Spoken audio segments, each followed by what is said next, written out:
She whispered to the quiet man in the corner booth. "Please, he keeps following me." The man everyone whispered was a mafia boss looked up from his coffee. His eyes, as cold and sharp as a blade, weighed something in silence. What the small waitress didn't know was that 6 months earlier, she had unknowingly saved this man's life. And to him, a debt of gratitude was something that could never be forgotten.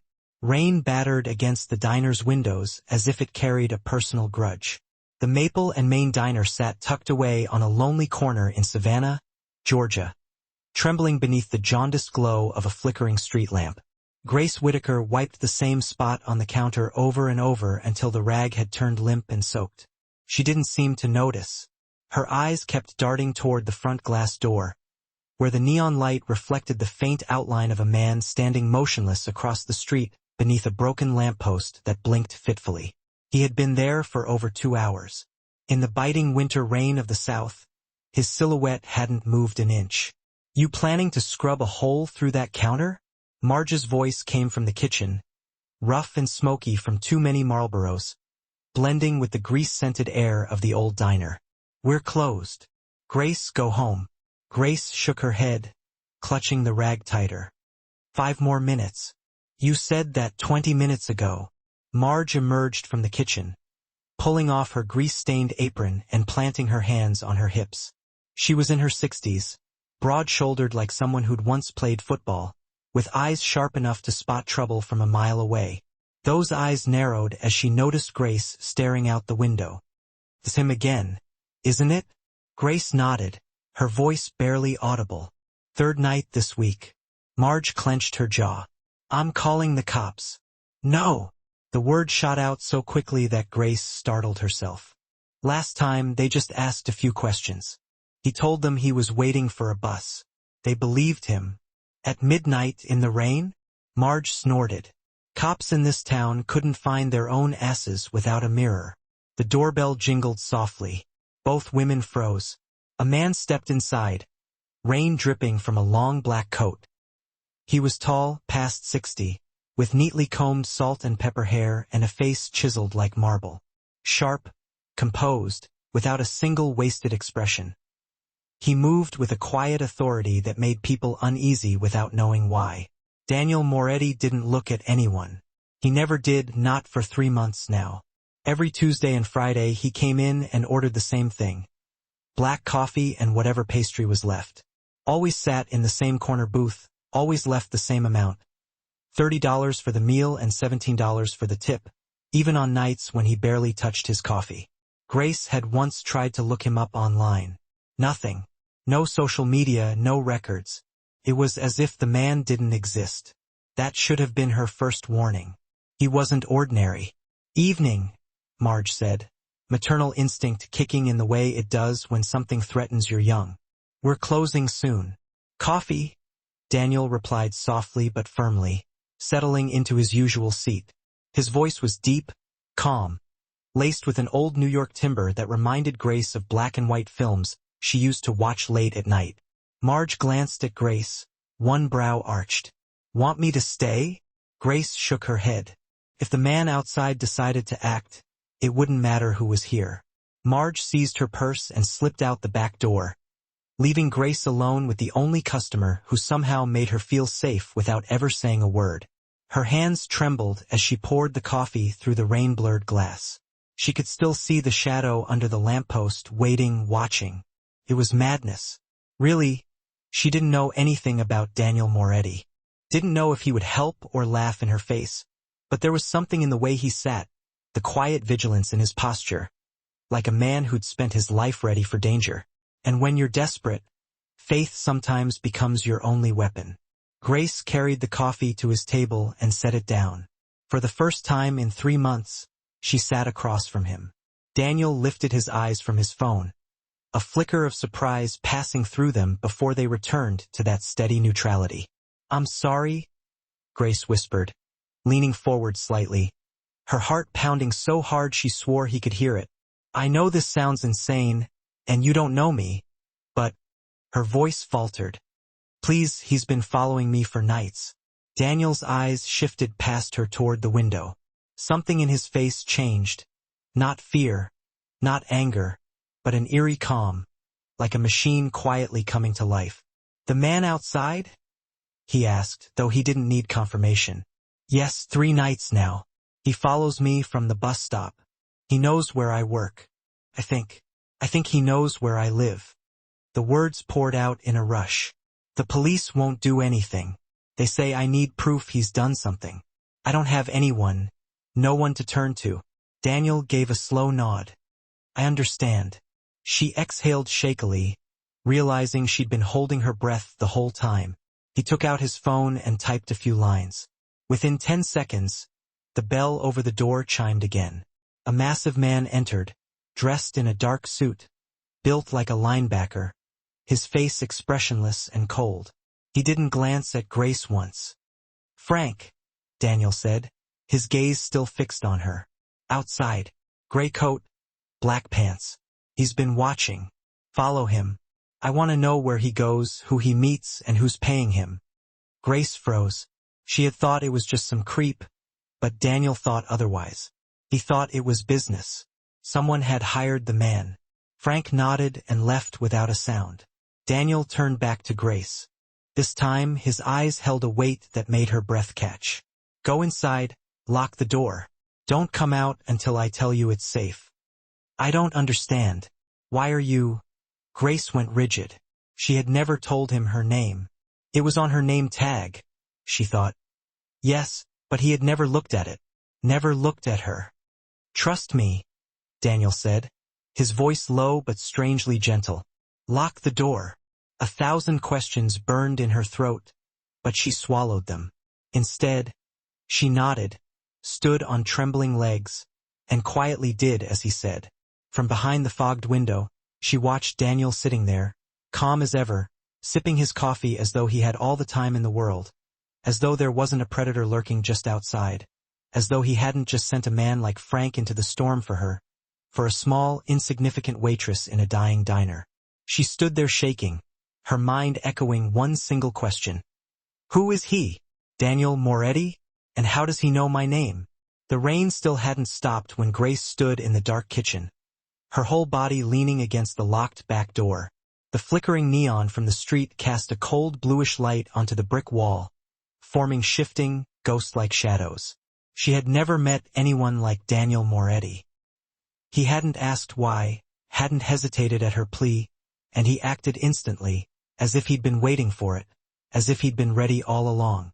But what unsettled her most was the way he said her name. Clear, precise, as if he'd known it forever. No, he had known it. She wrapped her arms around herself, palms clammy against her sleeves. For 3 months, he'd come twice a week, always on time, always the same order, always the same seat. Yet, never once had he looked at her for more than a few seconds, never once spoken beyond a curt nod. A man like that shouldn't have known her name, not by chance. Grace stepped quietly toward the corner booth where the coffee still steamed faintly. Daniel was gone. She hadn't seen him leave. The door hadn't chimed. No sound at all, as if he had never been there. But the warmth in the cup didn't lie. She sat in the same chair she'd taken before. Beneath the cup lay a small folded note, inked in a steady hand.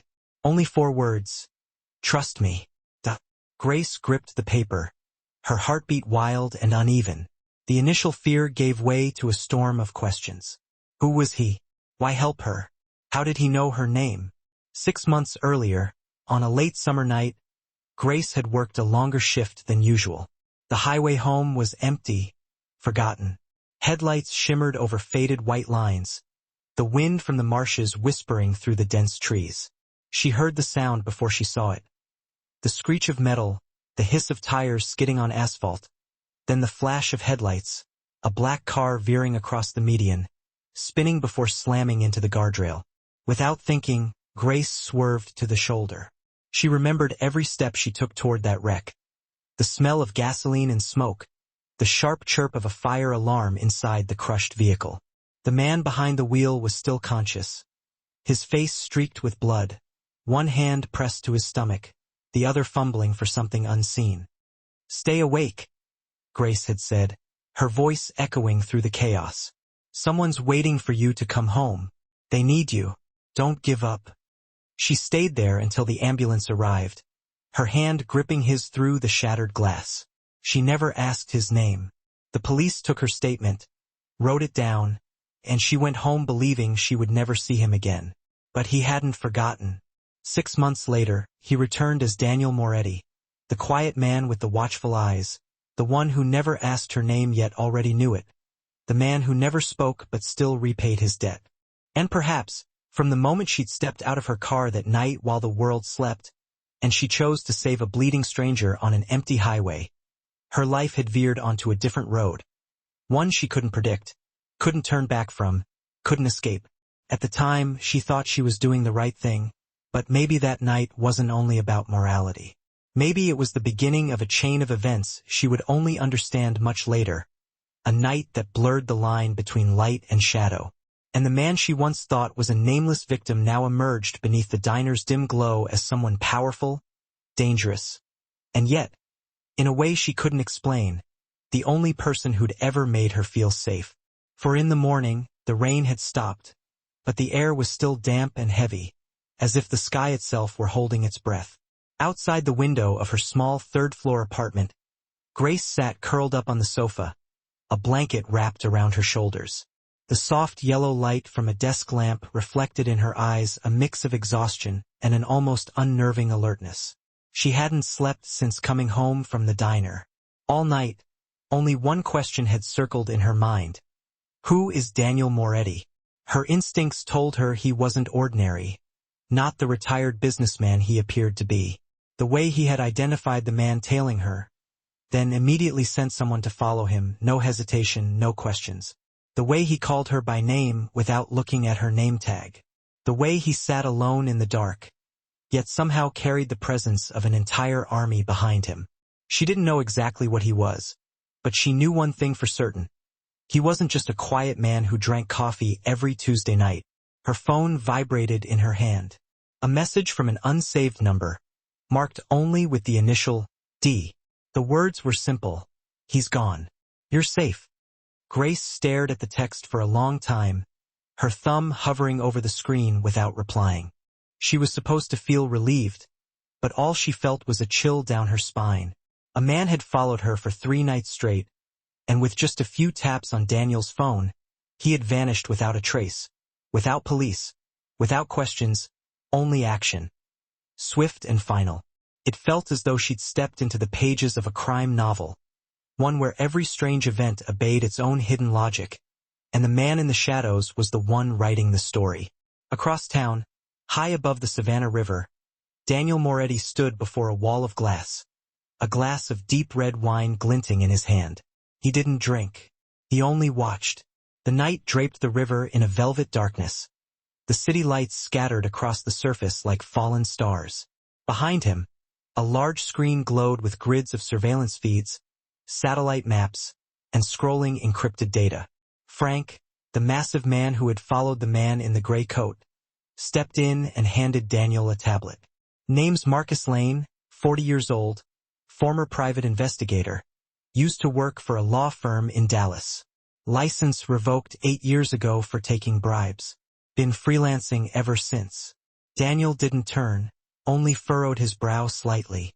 Who's he working for? Frank shook his head. Not clear yet. He's using burner phones and encrypted apps to communicate, but I'm sure he's not acting alone. Someone paid him to follow Grace. That name, when spoken aloud, made Daniel's shoulders tighten. He set the wine glass down and turned slowly. For 3 months, I've kept my distance, just observed.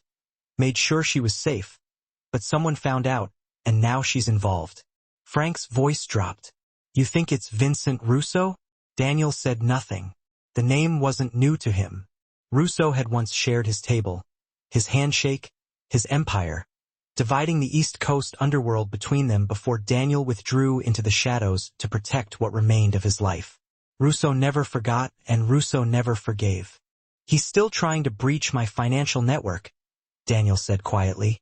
If he suspects Grace is connected to me, he won't stop.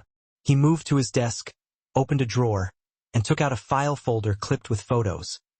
Grace leaving the diner, Grace wiping a counter, Grace smiling at customers, counting tips at the register. Each photo taken from a distance through a professional lens, marked with precise timestamps. "This is Russo's work," Daniel said slowly. "Not because of her, because of me." Frank remained silent. He understood. Grace wasn't the original target, but the fact that she existed, that she appeared in an old accident report, that she once held the hand of a bleeding man on a deserted highway, had made her the one weak point Russo could exploit. Daniel lifted the final photo, the only one from tonight. Grace, sitting across from him in the diner, face pale with fear, but eyes burning with courage. He remembered her words clearly. "I don't have anyone to turn to." That was what ignited his anger, not at Grace, but at himself, for letting her reach that point, for not acting sooner. She had saved him once, in the moment between life and death, and he had spent 3 months convincing himself that protecting her from afar was enough, that stepping into her life would only bring danger. But now it was too late for distance, and if Russo had already crossed into her world, Daniel knew there was only one way left to keep her safe. He would have to step out of the shadows and begin to move first. A week had passed since that rain-soaked night, yet though Grace still showed up at the Maple and Main Diner as usual, nothing inside her felt ordinary anymore. Everything around her seemed to move slower, as if time itself were watching her. She could still feel eyes on her back, even though no strange man stood beneath the lamppost now. Daniel Moretti hadn't returned to the diner. No messages, no calls, only silence. And somehow the silence made her more uneasy than fear ever could. She used to believe she was just another invisible person living a simple life that no one paid attention to. But now she knew someone had been watching her, photographing her, learning about her. And Daniel, the mysterious man who had once seemed like a ghost, had been the first to step in and protect her. The same question looped endlessly in her mind. How did he know her name, know what was happening, and why did she matter to him at all? On a quiet Saturday noon, when the diner was nearly empty and Marge was dozing behind the counter, a man in a gray shirt and neatly combed hair walked in. He introduced himself as an official from the Georgia Department of Motor Vehicles, carrying a slim folder in his hand. "Excuse me," he began. "Are you Grace Whitaker?" he asked politely, but his formal tone made her tense. "Is something wrong?" Grace asked. "We need to verify some details about a Mercedes-Benz involved in an accident on Route 80 about 6 months ago. The vehicle was re-registered under your name." Grace blinked at him, stunned. "That's impossible. I don't own a Mercedes. I drive an old Toyota from the 1980s. The man opened the folder. According to the records, 3 days after the crash, ownership was transferred from an insurance company to you. Grace and Whitaker. Address matches your file. No, I never signed any paperwork. I don't know anything about this." Her heart pounded. The man glanced at her calmly, then handed over a photocopy of the transfer contract. Her name was there, her handwriting identical, but she had never touched a pen for that. Heat flushed up her neck. "Who did this?" she gasped, staring at the page as if it had fallen from another world. The man didn't answer directly. He only said they would verify the legality of the document, and if forgery was suspected, the case would move to federal investigation. That afternoon, Grace called Daniel for the first time. She reached out to him. The phone rang several times, then went to voicemail. No reply. She left a message. "Daniel, something's wrong. They said my name is listed on the car from your accident, the Mercedes. I never signed anything. Was it you? Did you do this on purpose? Are you trying to drag me into something?" Her voice trembled. "If you know what's going on, I'm begging you, tell me. I don't want to be involved." Then she hung up. That night she couldn't sleep. She lay awake in the dark, staring at the ceiling, waiting for an answer from the emptiness. She didn't know whether she could still trust Daniel, the man she had once seen as a savior. The man whose life she'd saved might be pulling her into something far worse than she imagined. Meanwhile, in his penthouse apartment, Daniel stood by the window, his back to a screen displaying details of the car transfer. Frank entered, placing a printed file from the state database on the desk. They found it. Her name's in the system, signed, stamped, notarized. Everything looks legitimate. Daniel closed his eyes, his hand tightening into a fist. I never authorized this. Frank nodded. I know. Someone inside manipulated the records, and it's not just about the car. There's more. Someone's trying to tie her to you and use that to force you out of the shadows. Daniel turned, his eyes glinting like steel. We're being led into a trap. Frank said nothing. He understood. Grace knew nothing. She had simply done the right thing. If they think they can use her to pull me back onto the board, he said quietly, then I'll bring the whole board down before they make their first move. He picked up his phone, opened Grace's voicemail. Her voice filled the room, fragile, angry, afraid. He closed his eyes for a brief moment, then whispered to no one but himself, I'm sorry, Grace. I should have stopped this from the beginning. Now I'll end it for you. The next morning, Grace arrived at the diner earlier than usual. She had barely slept, spending the night sitting in darkness with the photocopy of the car contract she had never signed, clenched in her hand. Her mind was a tangled mess of questions without answers. Everything felt as if her once stable life had been quietly dismantled piece by piece and reassembled into something unrecognizable. She tried to act normal, to steady her breath, but her hands trembled as she poured coffee, and Marge noticed immediately. You okay, Grace? The older woman asked, eyes fixed on the cup that was overflowing. Grace forced a smile. Just tired, that's all. But Marge wasn't one to be fooled easily. She placed a hand on Grace's shoulder and gave it a gentle squeeze. Something's off. If you need anything, you tell me. All right, I've seen that look before. It's the look of a woman who feels cornered with no one to lean on.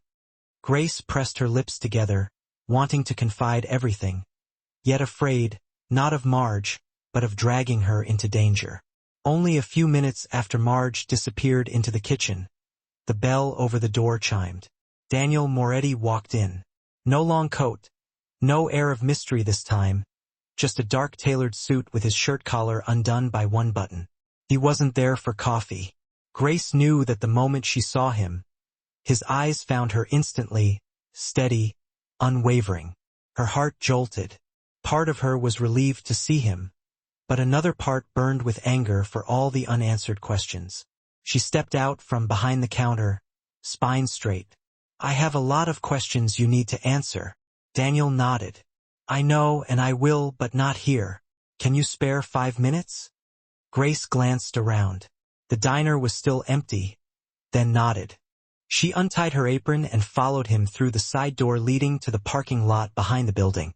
The air outside carried the scent of wet asphalt after rain. Daniel leaned lightly against the hood of a black car, hands in his pockets. The man who was following you wasn't just some random creep. His name is Marcus Lane, former P.I. He's connected to an underground network that collects information and extorts corporations. Grace froze.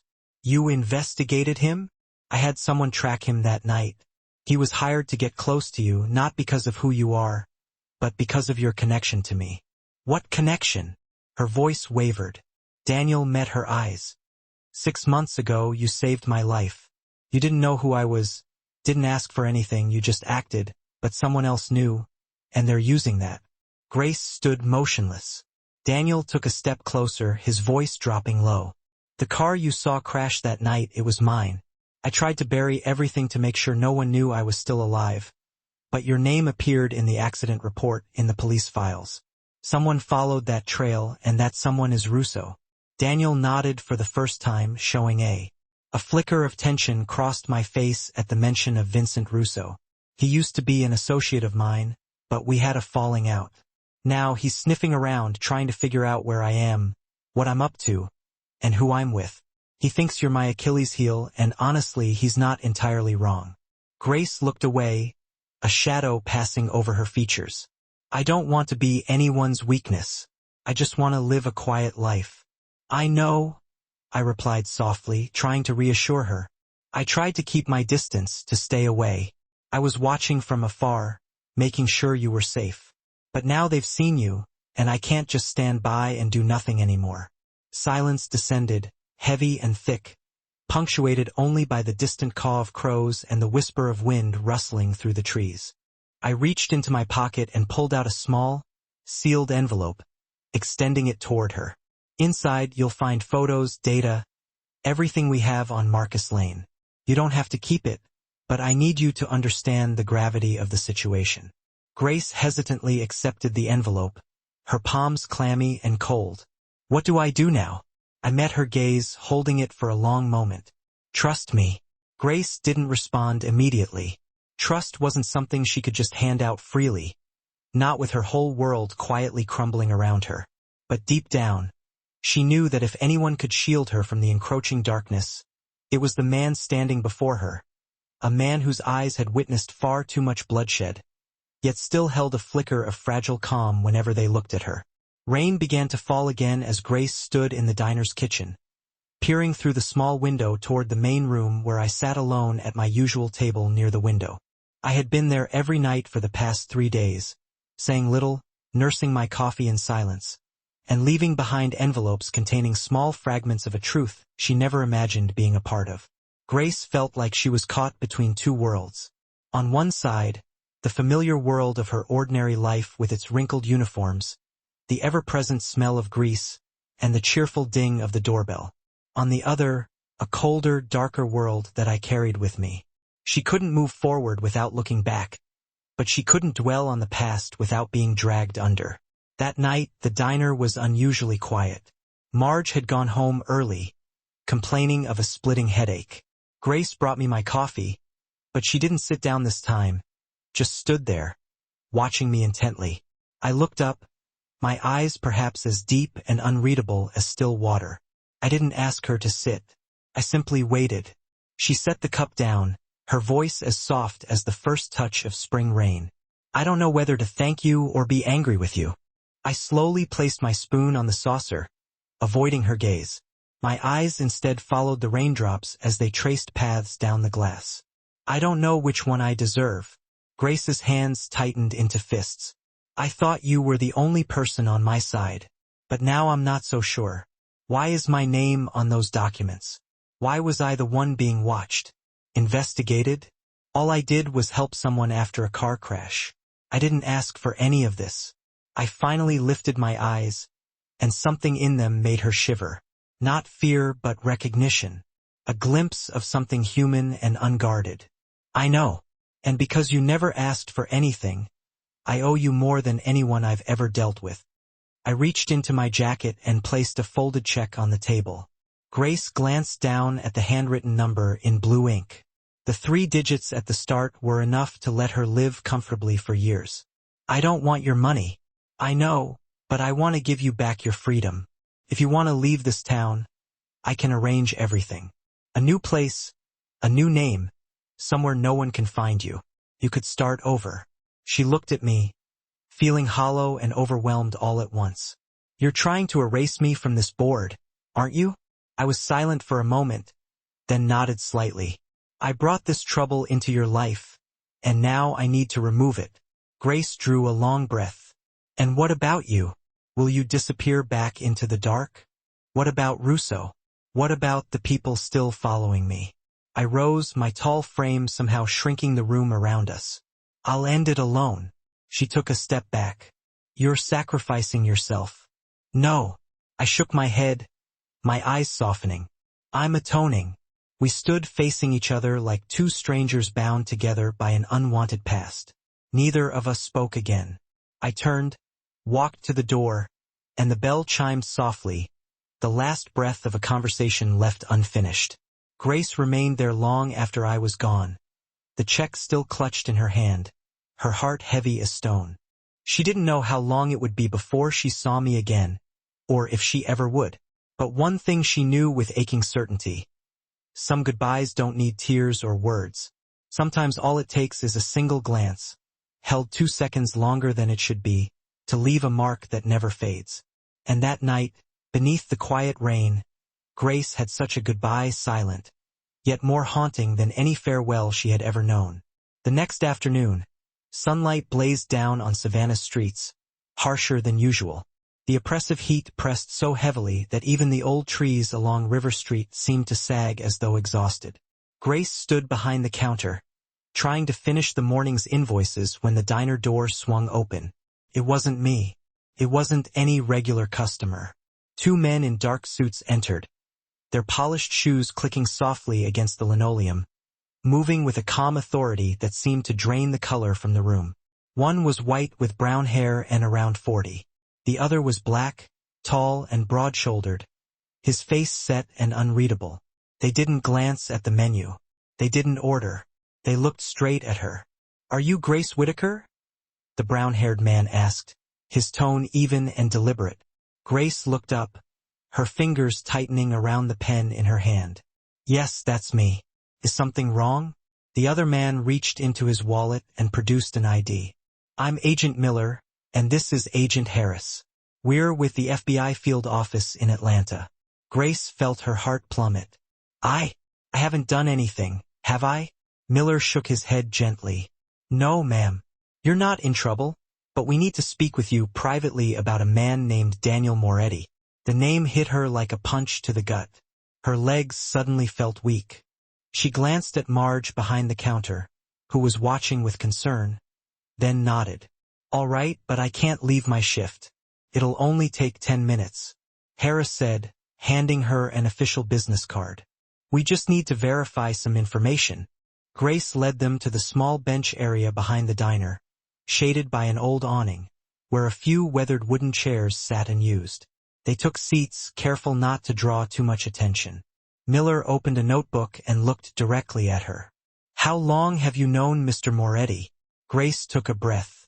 "He's a regular customer. Comes in for coffee." "Did he ever tell you his real identity?" "No, I didn't know anything about him. Not until—" She hesitated. "Until you were being followed and Mr. Moretti intervened." Harris finished the sentence. Grace nodded. "He helped me, but I don't know why. I don't know who he really is. Only his name." She trailed off as Miller opened a thin folder. He laid it on the table and flipped it open. Inside were photographs. Daniel as a younger man, several recent shots of him leaving the diner, and even one of her handing him a cup of coffee. Daniel Moretti was once one of the most influential figures in the East Coast underworld, Miller said evenly. He vanished about a year ago after a series of federal investigations targeted the financial network he controlled. Many believed he died in a car explosion in Westchester, but it seems he didn't die. He simply disappeared. Grace's eyes widened. "He never said anything." "I didn't know." Miller raised a hand to stop her. "We believe you, Grace, but there's a problem. You've become caught in the middle of a quiet war between Daniel Moretti and a man we've been tracking for a long time, Vincent Russo. And Russo doesn't leave survivors." The world seemed to tilt around her. Everything Daniel had done suddenly made sense. Yet, she had never realized she had been standing between two dangerous forces with no choice in the matter. Harris spoke again, his deep voice steady but grave. "We're not here to arrest you. We're here to protect you. But to do that, we need your cooperation. Moretti trusts you, and if you know where he is or how to reach him, you need to tell us now because when Russo makes his move, there won't be time." Grace was silent. She thought of the check Daniel had left her, of the look in his eyes when he told her he wanted her free of all this. He had known this was coming. He had already prepared for it. She looked at Miller, torn between fear and something dangerously close to loyalty. "I need time to think." Miller studied her for a long moment, then nodded. "We'll be back. And Grace, next time it might not just be a conversation. Be careful." The two agents stood, thanked her politely, and left the diner without another word. Grace remained seated long after they were gone, the sun burning hot across her trembling hands. She knew she had reached a crossroads from which there was no turning back. That afternoon, after the two agents had left, Grace returned to her work in a haze of confusion she had never known before. Their words kept echoing in her mind, like a melody caught in an endless loop.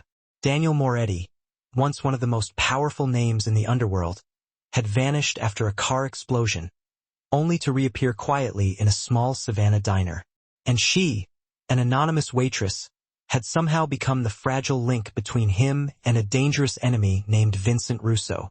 Grace didn't know what to believe, nor which side she stood on. All she knew was that Daniel hadn't come back since their silent farewell, and now the FBI wanted a truth she wasn't sure she had the right to give.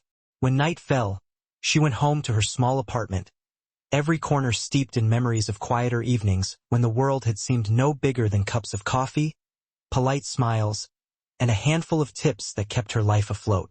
She switched on the kitchen light, then the one in the living room, and sat on the sofa, reaching for the envelope Daniel had given her that day. Inside were photographs of Marcus Lane, the man who had followed her. But there was something else she hadn't yet opened. A small silver USB drive, unmarked, without a note. Her heartbeat quickened as she plugged it into her laptop. A single folder appeared on the screen titled, The Truth. She opened it. Inside were video files, photographs, and written documents, all labeled in chronological order. Grace clicked on the first file. The screen flickered to life with dash cam footage from Daniel's car on the night of the crash. The image jolted and shook, headlights cutting through rain and darkness, then the screech of tires, the violent impact. Another angle showed Daniel in the driver's seat, blood streaking his forehead, one hand pressed to his stomach, and then her. Grace saw herself rushing toward the wreck, calling out, pulling at the car door, speaking words she no longer remembered. But the camera had caught everything, every second, every sound. Daniel had recorded it all, and he had kept it. Her breath caught in her throat. She hadn't been a nameless passerby. He had known exactly who she was from the very beginning. The next file was an audio recording. Daniel's voice, low and steady, filled the room. He spoke of everything. His years in the shadows, his entanglement with a criminal network, the staged death that allowed him to escape the men who had once been his allies. He spoke of Russo, of the threat that kept growing, and finally of the night he met her. He said that in that single moment when she rushed toward a dying stranger without hesitation, something inside him shifted. She didn't know who I was, but she didn't walk away. And from that moment, I knew if there was still one reason to come back, to do something right, it was her name. Grace Whitaker. Tears stung her eyes. She didn't know whether to feel moved or terrified. If it was gratitude, it was too deep to measure. If it was something else, she didn't yet have the courage to name it. The final file was a detailed dossier of her life. Medical records, rental history, utility bills, pay stubs, even scanned copies of letters she'd written to her mother at the nursing home. Daniel had known everything. And yet, instead of using that knowledge to control her, he had chosen to protect her quietly.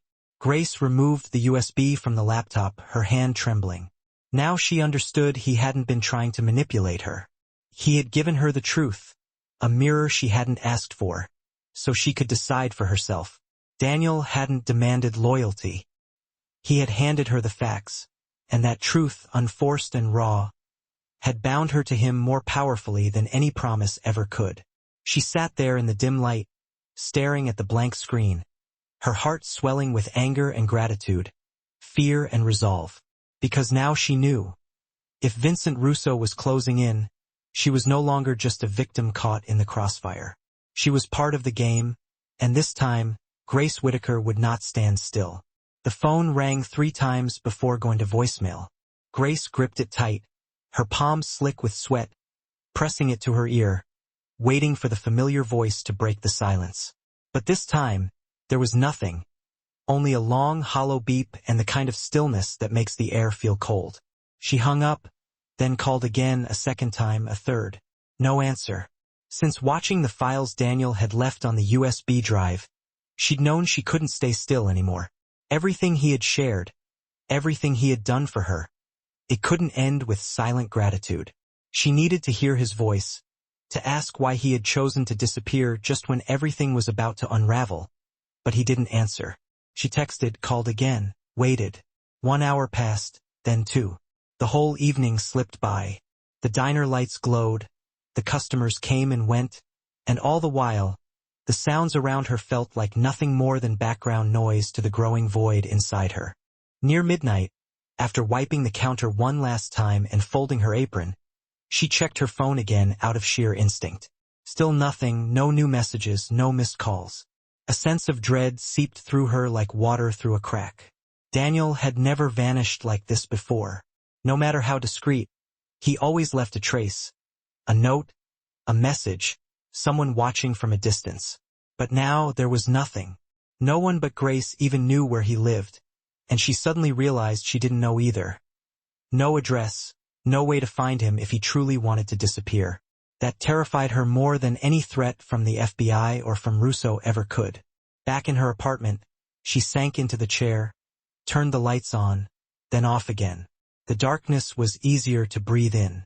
She opened her laptop, returned to the folder, The Truth, and searched for a clue.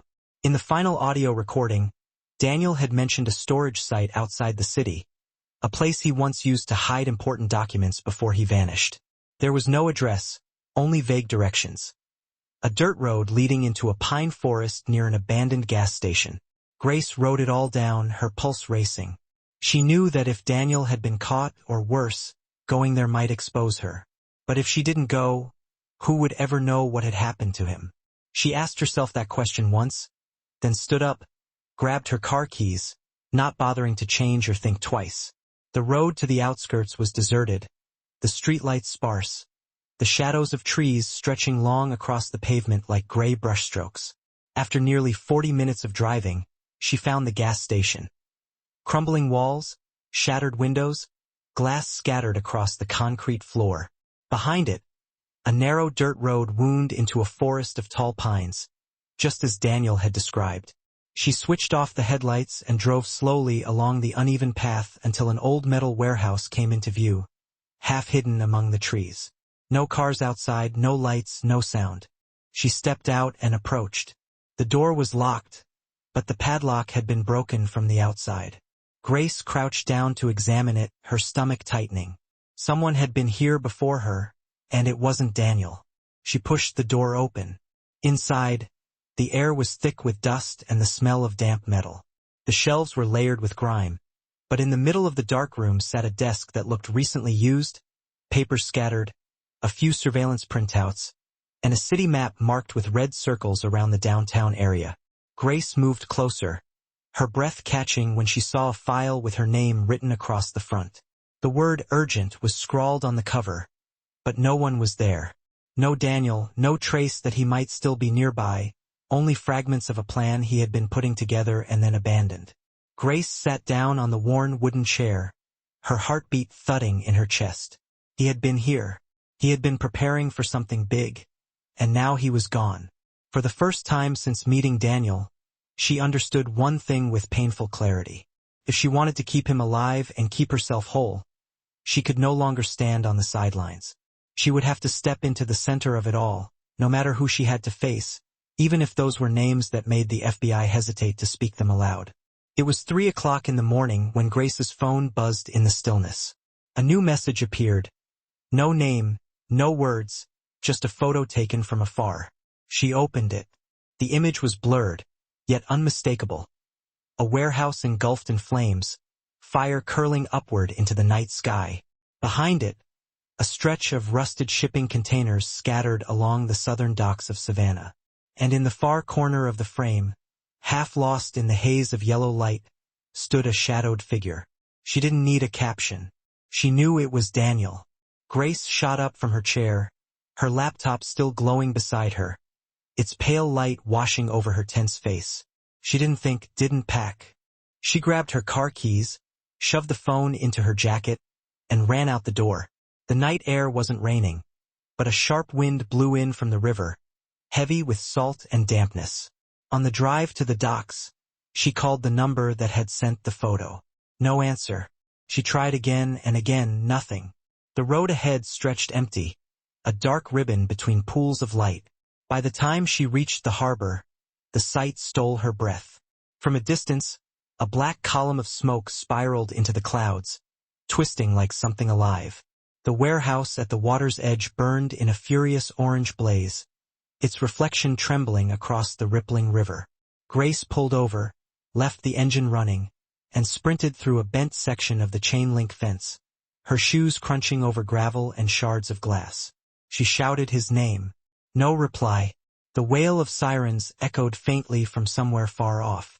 But here, there was only fire and wind, the sharp crack of metal expanding under heat, the hiss and pop of exploding fuel drums. She ran along the side of the warehouse, following instinct more than reason, toward the darker section behind it, where the stacked containers formed narrow alleys of shadow. Then she stopped dead. A shape lay slumped against one of the steel walls, motionless.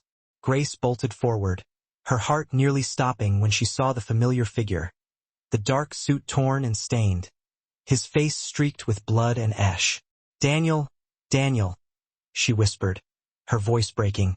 His eyes fluttered open, unfocused, lips moving without sound. She dropped to her knees, pulling him close, shaking his shoulder gently. "I'm here. You're okay. I'm getting you out." He shook his head weakly. "No, a pocket. Take it." She reached into his jacket and pulled out a small external hard drive and a thick, sealed envelope. He gestured for her to hold them tight. "That's everything. Proof about Russo." Her stomach turned cold, but there was no time for fear. "We have to go now." She heaved him up, his weight heavy but determined, and together they staggered through the maze of metal walls. The fire engines were closer now, red and white lights flickering against the smoke. Then a deafening explosion behind them. The blast threw them forward, flames roaring higher, heat licking their backs. Grace wrapped her arm around Daniel, dragging him across the scorched concrete, coughing through the thick smoke that clawed at her throat. She didn't stop, not this time. They stumbled out into the open yard where a firefighter, rushing toward the blaze, froze in shock at the sight of them. "There's someone inside," she shouted hoarsely, and within seconds, others came running. Daniel was lifted onto a stretcher, his face pale, but his eyes still open, searching for her. Grace clutched his hand as they loaded him into the ambulance. "Don't you dare die, Daniel. You owe me answers." His lips curved into the faintest, weary smile, then his eyes closed. The ambulance doors slammed shut. Grace stood there in the chaos, smoke stinging her eyes, sirens wailing, lights flashing like lightning in the dark. She felt as if she'd stepped out of one nightmare and into another. In her jacket pocket, the envelope weighed heavy, thick with secrets that could change everything. She looked back toward the fire, the place where Daniel had nearly burned with his past, and a single thought gripped her. If he dies tonight, will the world ever know he tried to make things right? And if he lived, would there be enough time left to expose the man who lit the match? Grace tightened her grip around the hard drive, turned toward her car, and took a steady breath. There was no turning back now. Daniel had bet everything on her, and she had no intention of letting him down. Daniel opened his eyes beneath the pale white glow of the hospital ceiling. The silence around him was so deep that he could hear the rhythmic beeping of the heart monitor beside his bed. The scent of antiseptic and the faint hum of machines reminded him that he was still alive. The first thing he saw was a familiar face, asleep beside him. Her dark hair spilled over her cheek, one hand loosely resting in his grace. She hadn't left. She hadn't abandoned him in the fire. Daniel stirred, slightly. His fingers tightened just enough to make her flinch awake. Grace lifted her head, her expression shifting from confusion to startled joy as she saw his eyes open. "You're awake," she whispered, her voice trembling with a mixture of relief, exhaustion, and raw emotion. Daniel gave a faint nod, his throat dry and raspy, but he managed to force the words out. "You saved me again." Grace didn't smile. She simply looked at him, studying his face intently, as if to reassure herself that he was really there, that he truly existed after everything they had been through. "I didn't have a choice," she murmured, her voice barely audible. "And neither did you." A few minutes later, the doctor entered the room, checked the monitors, noted the readings, and explained that Daniel was suffering from severe smoke inhalation, a minor shoulder injury, and a small fracture in one rib, but nothing life-threatening. He would need rest for a few days. Daniel merely nodded, his expression impassive, as if he had heard too many diagnoses in his lifetime to react anymore. When the doctor left, Grace quietly closed the door, pulled a chair closer to the bed, and reached into her bag. She took out the sealed envelope he had handed her the previous night and placed it on the bedside table. "What's in here?" she asked, her voice soft. Daniel stared at the envelope for several seconds before exhaling slowly. "Everything I've gathered over the years," he said, his voice low and strained.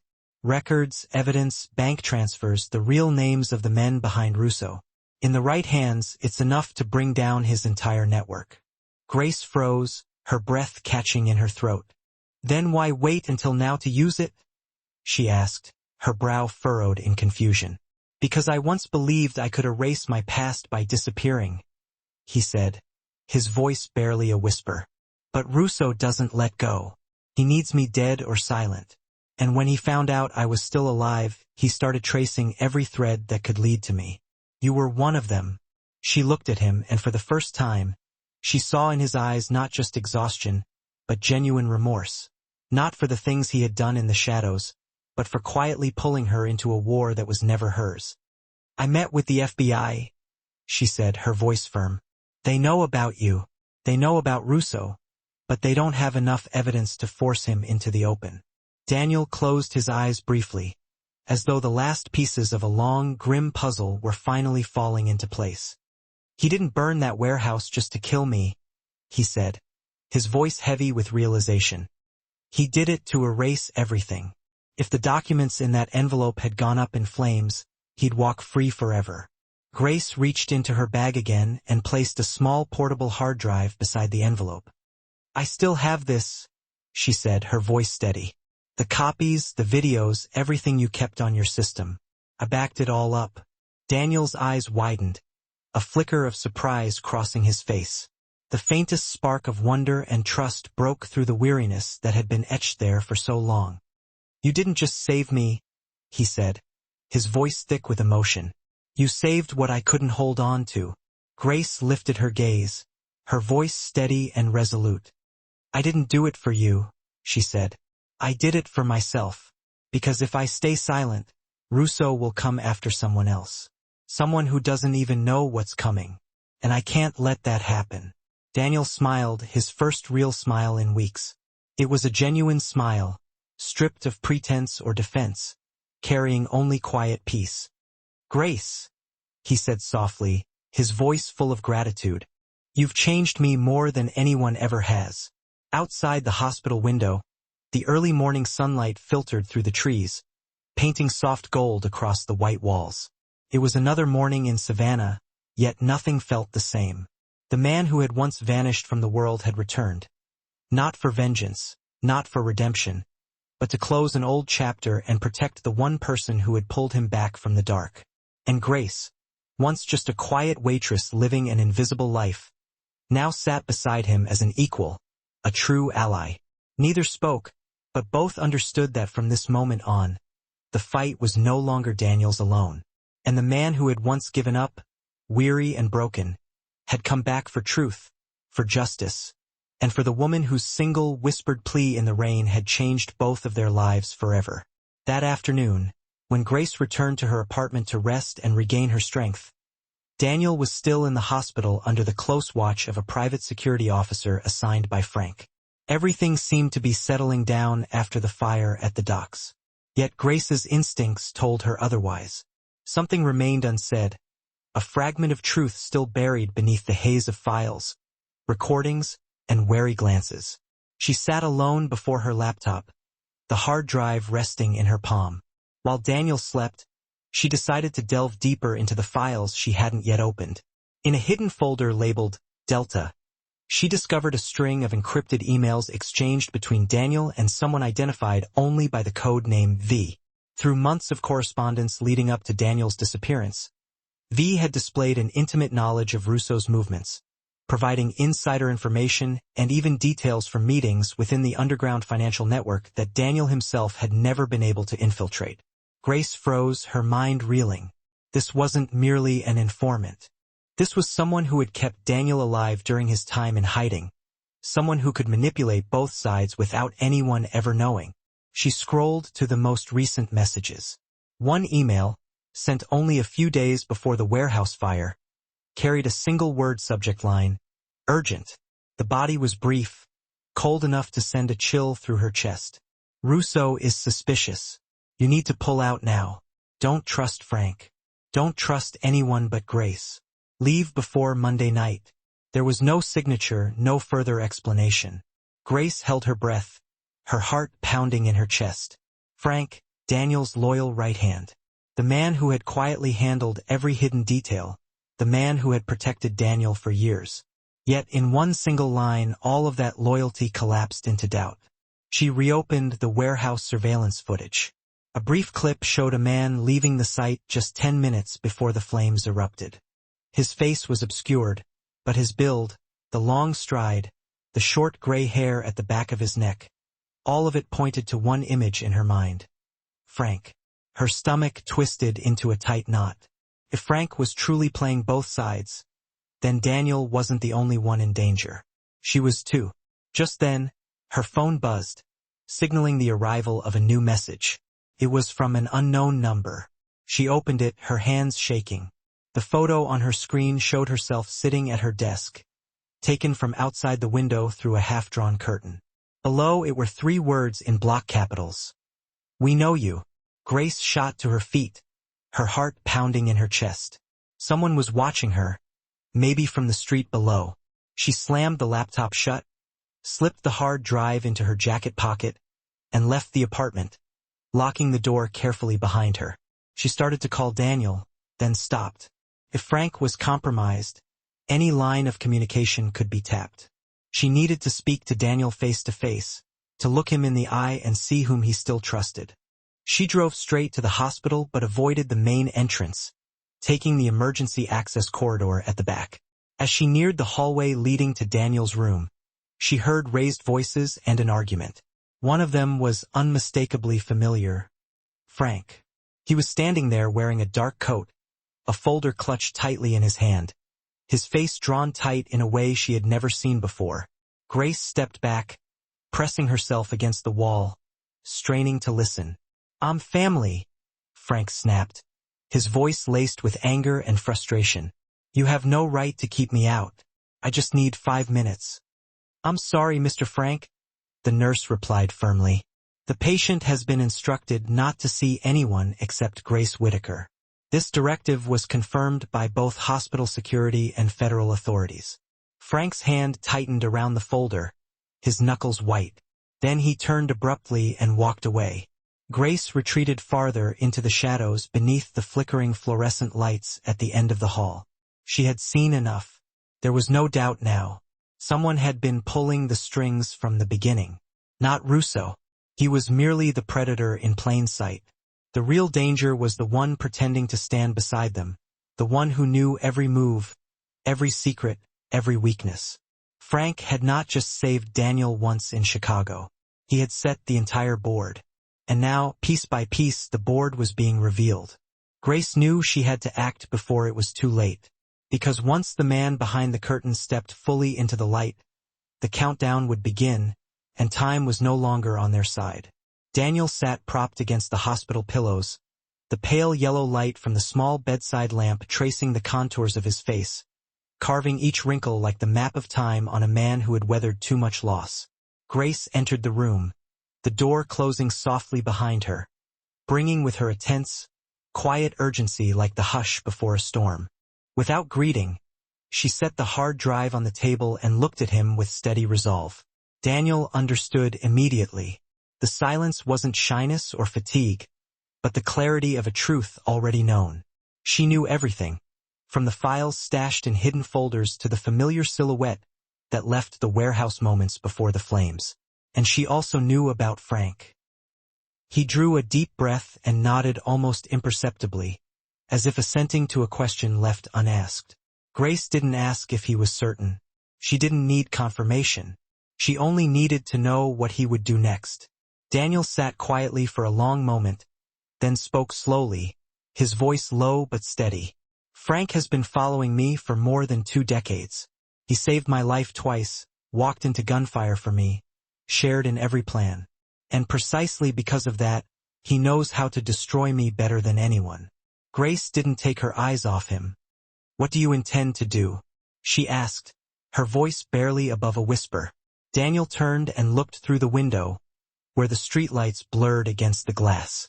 Savannah beyond was as tranquil as a painted scene, while inside him, everything churned violently. "I once believed I could run, hide, choose withdrawal without paying the price. But I was wrong. Every choice has its cost, and I let you, an innocent woman, pay the first part. Now it is my turn." He turned back to Grace, and his eyes no longer carried the hunted exhaustion, but the look of a man who had made an irreversible decision. "I will come forward," he said, his voice firm. "I will make everything public, including myself, Russo, and Frank. I will deliver all the evidence to the press and to federal authorities and publish it on verified public systems. Once exposed, they cannot be hidden again." Grace frowned, her brow furrowed with concern. He would place himself in grave danger, not only of prison, but of death. Daniel nodded without flinching. "If I die for what is right, at least I will no longer be the name whispered in fear. At least you will be able to live without turning to look over your shoulder every time you step outside." Grace was silent. For the first time, she saw Daniel act not for survival or revenge, but for an ending, a fitting end. She looked at him and spoke in a voice barely more than a breath. "What do you need me to do?" Daniel smiled, a light, sorrowful smile. "If I don't make it, continue the rest.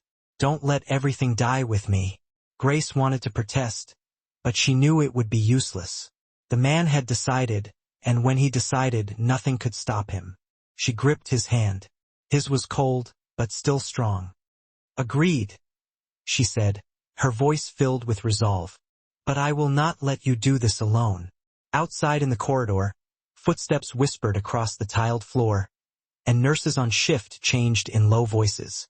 While inside that small room, an unspoken pact formed without signatures or contracts, only a promise without words.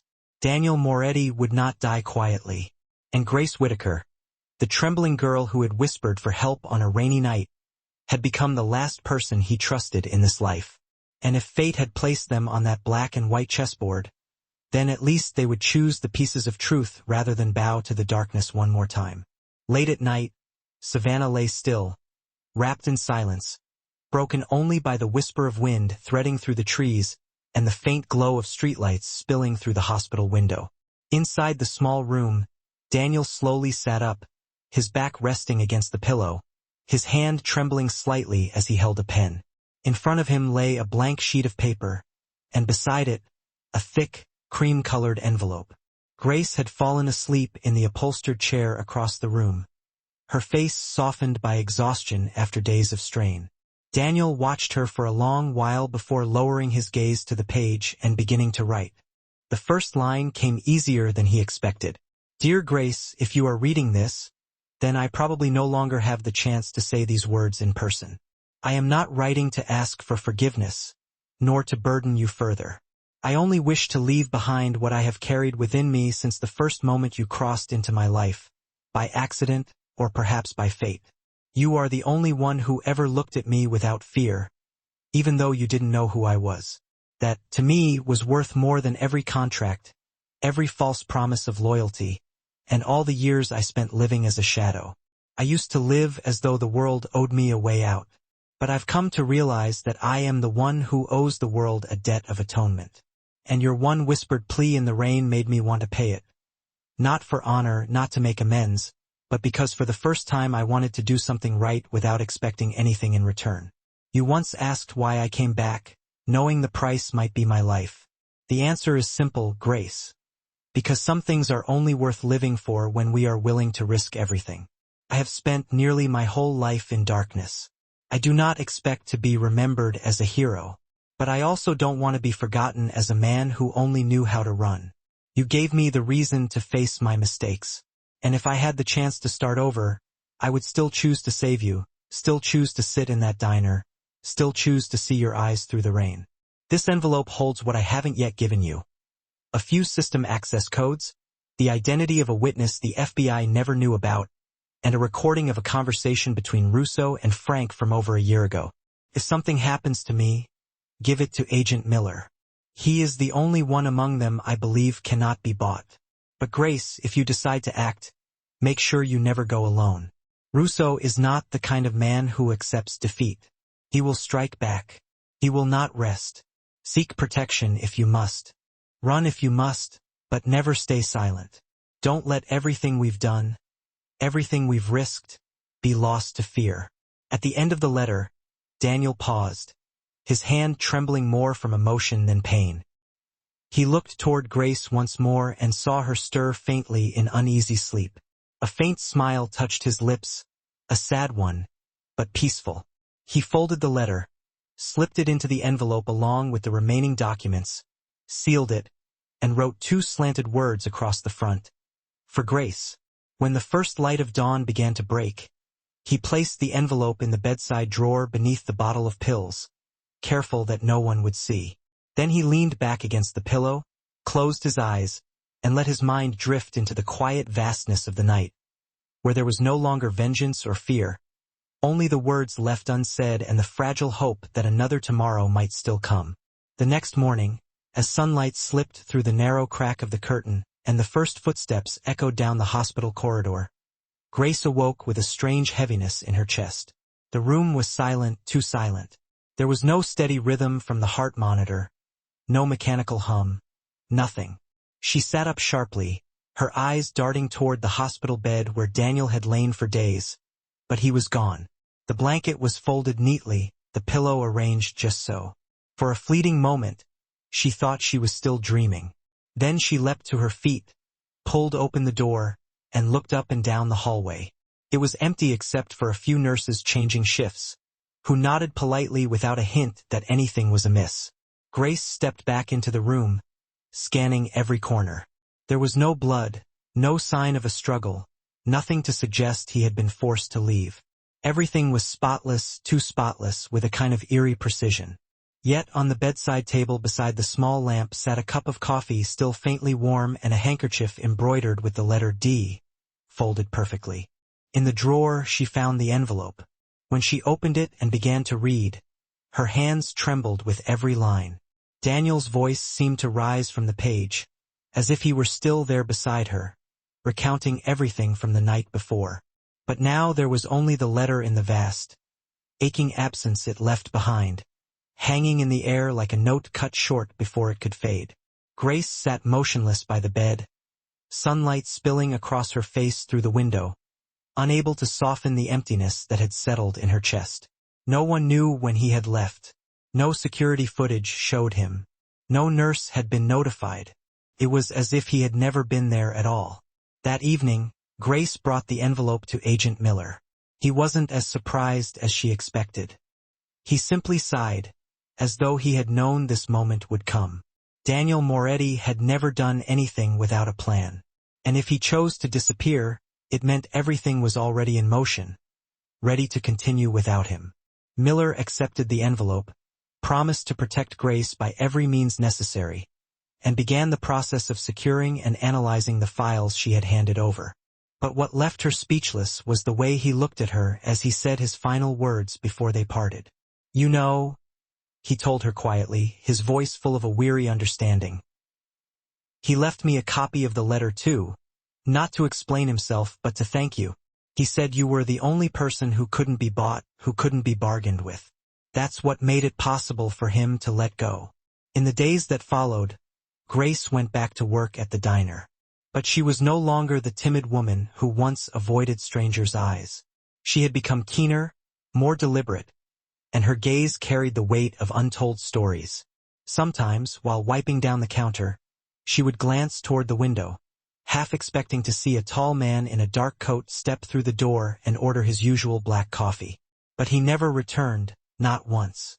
And his absence, over time, became part of her. An unnamed, unending silence without farewell or closure, just an empty space she learned to live beside. The way one grows accustomed to an unoccupied chair at breakfast. Daniel had left her life the same way he had entered it. Quietly, decisively, leaving behind something that changed her forever. There was no longer fear, no longer the girl haunted by someone else's past. She had become a woman strong enough to hold the truth. And if she had to walk through the dark alone, in that silence, she could still hear his voice. Low, gravelly, steady. Echoing somewhere deep within her, like a gentle reminder in the midst of a storm. Some debts can't be paid with money, only with the right choices. And you, Grace, have already made them. The final counterattack did not begin with gunfire, nor with the dramatic raids seen on television, but with an email sent from an anonymous address in the early hours of Monday morning.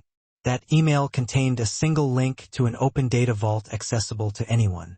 Inside was the entire archive connected to Vincent Russo, covert wire transfers, assassination contracts, money laundering networks, and the names of officials who had been bought. At the same moment, another copy was sent to more than 30 newsrooms across the United States, accompanied by a short message stating that the source was not for sale, not for negotiation, but for exposure. Below that message, instead of a sender's name, there were only 3 words in bold red letters: truth exists. By noon, as the media erupted with breaking coverage, Vincent Russo sat in Miami across from a European investor. He didn't laugh at the headlines.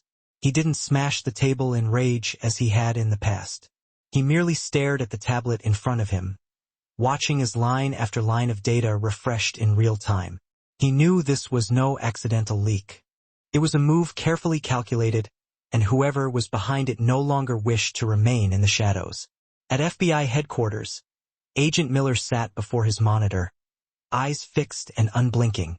Every piece of evidence that had once been dismissed by courts for lack of verification was now reinforced by a chain of irrefutable internal records.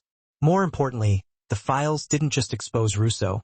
They revealed the web of connections tying him to others who had appeared clean, including Frank, the man once known as Daniel Moretti's most trusted lieutenant. Miller did not call for an immediate arrest. He wanted precision timing, but he knew one thing: the board had turned. Daniel Moretti's silence had never meant retreat. It was a withdrawal to build momentum. In a small cafe on the outskirts of the city, Grace sat alone before a steaming cup of tea, her eyes fixed on the television mounted to the wall. Russo's face filled the screen beneath the breaking news banner below. The scrolling text credited the documents to an unnamed source. She didn't smile. She only drew a deep breath, the heaviness in her chest lifting just slightly after so many months. As she stood to leave, a small yellow envelope remained on the table. Inside was a memory card and a handwritten note with only one line: "It's time to end this. Go to where it all began." Grace knew who had sent it. No signature was needed. She got into her car and drove toward the southern docks, the place where the fire had almost taken Daniel's life. But this time she wasn't alone. 2 FBI vehicles followed at a careful distance. When she arrived, the old warehouse was still under lockdown. Yet a side door stood ajar. Inside, the beam of her flashlight swept across abandoned containers layered with dust. At the center of the room was a metal table. On it, a camera blinked red. As she moved closer, the screen sprang to life, displaying Daniel's face, his voice calm and even. "If you're watching this, Grace, 1 hour 11 minutes and 33 seconds, it means I wasn't able to make it to court. But that doesn't matter. The only thing that matters is that the truth is out, and Russo can no longer hide. There are others involved, but it started here and it'll end here. This is my final testimony. I have nothing left to lose and nothing left to fear. Use it wisely, Grace." She crumbled, tears finally streaming down her face after weeks. Not from sorrow, but from the realization that he had come back, not in person, but through the force of his decision. The task force showed up 1 hour 12 minutes and 6 seconds shortly after, collecting evidence and sealing off the area. Within 3 days, arrest warrants were issued for Vincent Russo and 5 other high-ranking individuals. Frank was apprehended in Atlanta as he attempted to flee the country using a fake identity. The empire crumbled, not through violence, but through a hard drive, a promise, and a woman who had once whispered for help in the rain. The final counterattack didn't require any weapons. It demanded the bravery to step into the light when staying silent was the safer option. 1 hour 12 minutes and 37 seconds, and Daniel, though no longer with them, had demonstrated that redemption doesn't come from running, but from standing your ground and setting things right.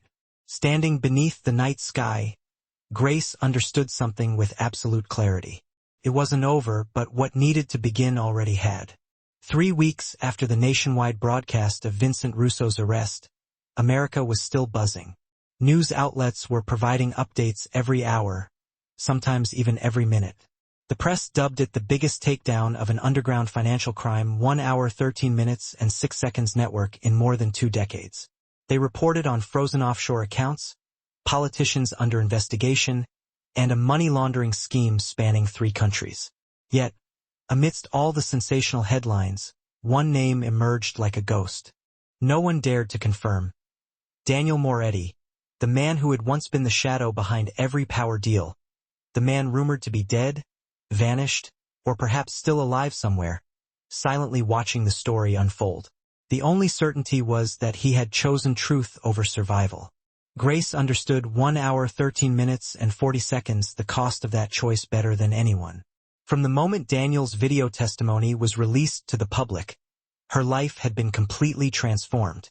She was no longer the quiet waitress at a roadside diner. She was now under surveillance, pursued by reporters, and even receiving death threats. Agent Miller had no other choice but to place her under temporary witness protection, providing her with a safe house and cutting off all communication with the outside world. But isolation wasn't what bothered her the most. What unsettled 1 hour 14 minutes and 9 seconds her was the hollow silence, the sensation that when the world finally grew still, a part of her vanished with it. Every night, she would sit alone in her small room and rewatch Daniel's final video. Each time, she noticed something new, a flicker in his eyes, a hesitation between 2 words she hadn't noticed before. Once, she paused at the moment when he looked directly into the camera and said, "We don't need forgiveness. We just need someone to understand." That sentence clung to her, 1 hour 14 minutes and 40 seconds echoing in her mind like a faint heartbeat after a storm. Early one morning, Miller arrived with an envelope and an unreleased report. He placed them on the table without saying a word. Grace opened the envelope to find a list of upcoming hearings, with one name highlighted in bold. Witness number 13, Daniel Moretti. She looked up, stunned. Miller just shook his head. "No, he didn't appear," he said softly. "But he submitted an official testimony through a secure channel, complete with encrypted biometric verification. It's admissible, and it's 1 hour 15 minutes and 16 seconds strong enough that they can't deny it." Grace held the paper in her trembling hands. Daniel had planned for everything, even his absence, even being erased from the world. And now, he was still fighting in the quietest, most deliberate way imaginable. As Miller turned to leave, he paused at the door. "There are truths we pay for with our lives," he said. "But there are others that redeem everything we've lost. Daniel chose the second, and because of that, people like you and me get a fresh start." Grace sat in silence for a 1 hour 15 minutes and 50 seconds long time after he left. Then, she opened her laptop and accessed the old data vault Daniel had once given her. Inside was a folder labeled Legacy. Within it, a single audio file that had never been released. Daniel's voice filled the room, deep and measured, as if he were speaking only to himself. "If anyone hears this, remember that truth isn't always pretty, but every lie leaves behind a shadow. If you choose to walk toward the light, don't look back." Grace listened to the end without shedding a 1 hour 16 minutes and 22 seconds single tear. She no longer mourned him. She simply sat there, quietly thanking him for leaving her not just the truth, but also the strength to live with it. The price of truth is loss, solitude, the surrender of everything easy, but its reward is light, the ability to stand tall and say you didn't stay silent. For Grace, that was enough to live, to move forward, and to share their story with those who still needed a reason to believe. Daniel had vanished from the world like a shadow at dawn, but he left 1 hour 16 minutes and 55 seconds within her a flame that no one could extinguish. Truth never dies.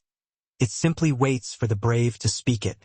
It was a sweltering afternoon in June, the kind of oppressive heat that seemed to bear down on Savannah until the air itself forgot how to move. The sun poured down like molten glass over the red-tiled rooftops. Grace stood across the street, staring at the old three-story office building that had once served as a satellite front for one of Vincent Russo's shell companies years ago. It had been a crucial link in his 1 hour 17 minutes and 25 seconds money laundering network. Now it stood condemned, soon to be sealed and turned over as evidence. But Grace wasn't there for paperwork. She was there because of a feeling, a quiet, persistent pull that told her something unfinished still lingered within those walls. Something unsaid, something unresolved. She crossed the street, her reflection flickering across the building's dusty glass doors. The lock yielded easily to the key. Agent Miller had returned to her after the investigation closed. Inside, 1 hour 17 minutes and 55 seconds, the air was thick and stale, filled with the smell of damp paper and forgotten secrets. Her footsteps echoed down the hallway, bouncing off peeling paint and faded brass plaques. This was where deals had been whispered, hands shaken, lives sold and erased. Now it was nothing but the hollow carcass of a fallen empire. Grace climbed to the 3rd floor, where Russo's closest aide had once kept an office. The door creaked open, releasing a cloud of dust. The scent of old paper filled her lungs. Then, she saw 1 hour 18 minutes and 29 seconds something that stopped her in her tracks. A small photograph lay abandoned on the desk, warped and nearly faded with time. She picked it up, wiped away the dust, and her heart skipped a beat. It was Daniel, but not the Daniel she knew. In the picture, he was younger, wearing a white suit, standing beside a child no more than 7 years old, holding his hand, his eyes wide and bright with innocence. She had never seen this photo before. She never knew he had a child, or if he once did. He had never spoken of it. Before she could 1 hour 19 minutes and 3 seconds think any further, a faint sound broke the silence behind her. A soft shuffle, a presence. She turned, and a shadow darted across the outer hallway. Grace bolted toward it, but the corridor was empty. No footsteps, no breathing, only the faint smell of smoke. She froze and inhaled. The scent was growing stronger. It wasn't imagined. It was real, and it wasn't coming from outside. In an instant, she understood a trap, one last ember waiting to be ignited, right here in the ashes of a criminal empire. She spun toward the stairs, but 1 hour 19 minutes and 42 seconds flames were already licking up the main exit. They weren't large yet, but thick smoke rolled through the corridor, choking and blinding. The power was out, and the alarms wailed uselessly. She pulled her jacket over her head, crouched low, and followed the wall toward the rear exit, but the fire had cut off nearly every route. For a heartbeat, she stopped between 2 waves of smoke, her pulse pounding like a drum. It wasn't fear of dying that gripped her. It was the certainty that if she didn't make it 1 hour 20 minutes and 14 seconds out, everything would end here, not with a trial, not with justice, but with silence. And she had sworn she would never let that happen. She tore off her jacket, wrapped it around her face, pulled the keys from her pocket, and smashed the window pane beside her. Air rushed in, sharp and clean, giving her seconds of clarity. She climbed through, glass slicing into her palms, her knees scraping the stone ledge. Then, she was outside, falling, rolling onto the dirt beside the building, coughing hard but 1 hour 20 minutes and 49 seconds alive. Sirens wailed in the distance. Shouts echoed as fire trucks closed in, their red lights flashing against the twilight haze. Grace looked up, watching the building burn, flames surging through its windows like the final fury of a dying empire. And in that moment, lying bruised and bleeding on the ground, she understood. Some truths aren't preserved in words. They're kept alive by those who survive to bear them. Grace was no longer the frightened woman who had once whispered for help on a 1 hour 21 minutes and 19 seconds rainy night. She was a witness now, a living record, the last keeper of what really happened. The fire might consume the building, the evidence might turn to ash, but memory, what she had seen, what she knew would not die.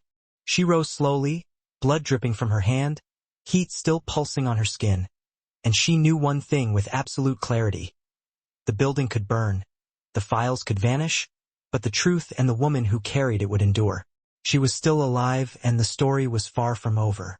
1:21 and 53 seconds a.m. Week after the fire, Grace sat by the window of a small wooden cabin by the lake, her temporary shelter under the Witness Protection Program, intended to help her heal and regain her composure. Her hair still carried the faint scent of smoke and antiseptic, and the scratches on her left arm had begun to scab. Yet, what she felt most vividly wasn't the sting of her wounds, but the quiet space within her chest where the ache had finally subsided. The fire at the building hadn't broken her. It had awakened her. It was a reckoning that 1 hour 22 minutes and 23 seconds pulled her out of weeks of doubt, fear, and isolation. She no longer saw herself as the sole keeper of Daniel's memory or the sacrifices he had made. She began to realize something far greater, that she was holding her own future in her hands. A few days later, Agent Miller came to visit. He brought the official report, which concluded that the fire was deliberate, along with images captured from a street camera showing a masked man leaving the scene just minutes before the flames erupted. The footage was too blurred for 1 hour 22 minutes and 54 seconds identification, but it was enough to prove that Grace hadn't imagined it. Someone was still trying to silence her. Miller laid a folder on the table. His expression had changed, no longer caution or warning, but trust. He told her that the investigation would continue, but they needed her to delve deeper, not merely as a witness, but as a true partner, because Grace had proven that she couldn't be erased like the rest of the evidence. She sat in silence for a long moment before replying. For the first time, she didn't nod automatically. 1 hour 23 minutes and 26 seconds didn't avert her gaze. Instead, she asked, "If I say yes this time, will I be allowed to trust someone?" Miller didn't answer immediately. He placed his hand on the folder and slid it toward her. Inside was a new list, not a list of criminals, but of survivors, people who had once been entangled in Russo's network, victims who had been silenced and who were now stepping forward because of what Daniel and Grace had done. A young accountant in Ohio who had been threatened into silence. A truck driver 1 hour 23 minutes and 57 seconds in Texas who had witnessed a cash exchange inside a warehouse. A lawyer in New Jersey who had once been forced to forge documents. Now they were reaching out to authorities, to journalists, and some had already volunteered to testify in the hearings to come. Grace studied the list, her eyes lighting up with something new. For the first time in months, she didn't feel alone. They were strangers, yet they stood with her on the same side of the line, the side opposite the darkness. To do that, they all needed 1 hour 24 minutes and 28 seconds one thing in common: faith. She understood now that rebuilding didn't only take time. It required the courage to open one's heart again, to believe that good people still existed, to believe that truth wasn't always buried, to believe that one could live an ordinary life without carrying the ghosts of that rainy night forever, and, most of all, to believe in herself. She turned back to Miller, no hesitation, no pause. "I'll do it," she said quietly, "but on one condition. I don't want to just be a 1 hour and 25 minutes witness. I want to be the storyteller. Don't let them twist it. Don't let Daniel become just another classified name in a sealed file. Let people know who he was and why he chose to do what so few ever dare." Miller nodded. There was genuine respect in his eyes now, not duty but gratitude. When Grace walked him to the door, the late afternoon light shimmered golden across the lake, the breeze whispering softly through the trees. She stood there long after his car disappeared, feeling a calmness 1 hour 25 minutes and 30 seconds settle in her chest that felt like the start of something new. There would still be sleepless nights. There would still be unexpected calls and weary glances. But from that moment on, she knew one thing for certain. She was no longer the woman who had once trembled and whispered for help in the corner of a diner. She was the bearer of a legacy, not of crime, but of courage, of truth, and of faith reborn from the ruins. And from that place, every new beginning could finally be written. Months after Grace agreed to become the official 1 hour 26 minutes and 2 seconds storyteller in the case involving Russo's criminal network and Daniel Moretti, a letter arrived for her, handwritten, with no return address, only a neat line in blue ink inviting her to dinner at 7 o'clock at the same diner where everything had once begun. She studied the handwriting. It wasn't familiar, yet something deep inside urged her to go. At exactly 7 o'clock, Grace stepped into the diner, unchanged after all this time. The air still smelled of black coffee and faint jazz music. The corner booth 1 hour 26 minutes and 33 seconds was still there. The same pool of warm light spilling across its wooden surface, and waiting there wasn't Daniel, as some quiet part of her had hoped, but an older man in a gray suit, his hair silvered, his smile gentle, his eyes sincere. He introduced himself as an attorney representing a group of people who had once been victims of the vast financial crime network Grace had helped expose. He hadn't come with platitudes. He came with an offer, a genuine one. They wanted her to join them in creating a non-profit 1 hour 27 minutes and 6 seconds organization to support forgotten witnesses. Those who had been threatened, silenced, stripped of their faith in justice, yet were now ready to find their voices again. Grace didn't answer immediately. She turned toward the window, where light rain had begun to fall, soft and familiar like that night long ago when she had whispered for help in despair. But tonight she didn't whisper. She lifted her head, her voice steady and clear. "If I agree," she said slowly, "I won't just represent them. 1 hour 27 minutes and 39 seconds I'll represent myself, Daniel, and everyone who ever chose truth over silence." The man smiled and raised his glass. "Then welcome," he said, "to a new beginning." The dinner that night was simple, with no champagne, no accolades, just two people once broken by the world, yet choosing to rise again, to believe again, to do what was right. The story of Grace and Daniel was never just a tale of crime, secrets, and betrayal. It was a story about ordinary people standing in the dark and choosing the light. Even when the price was 1 hour 28 minutes and 16 seconds everything, it reminds us that sometimes a single act, a quiet plea for help on a rainy night, can alter not just one life, but the course of an entire system. In a world where truth is too often buried beneath power and money, there are still those who dare to hold on to it, defend it, and pass it on through their words, their courage, and their very breath. That is the humanity we hope to share with you through every story told here on Underworld Love Stories. If this story touched something in you, if you've ever faced a moment 1 hour 28 minutes and 48 seconds when the world felt too silent, too cold, we want to hear from you. Tell us how this story made you feel. Did it remind you of something real in your own life? We would be deeply grateful to read your thoughts from the heart. Leave a comment below. Give the video a like and share it if you believe the story deserves to be heard. And don't forget to subscribe to the Underworld Love Stories YouTube channel so you won't miss the next video, each one a new emotional journey, a lesson, a truth, a 1 hour 29 minutes and 16 seconds reason to believe. Again, thank you for staying with us until the very end. We wish you good health, peace, and days filled with laughter. Until next time, goodbye and see you in the next story.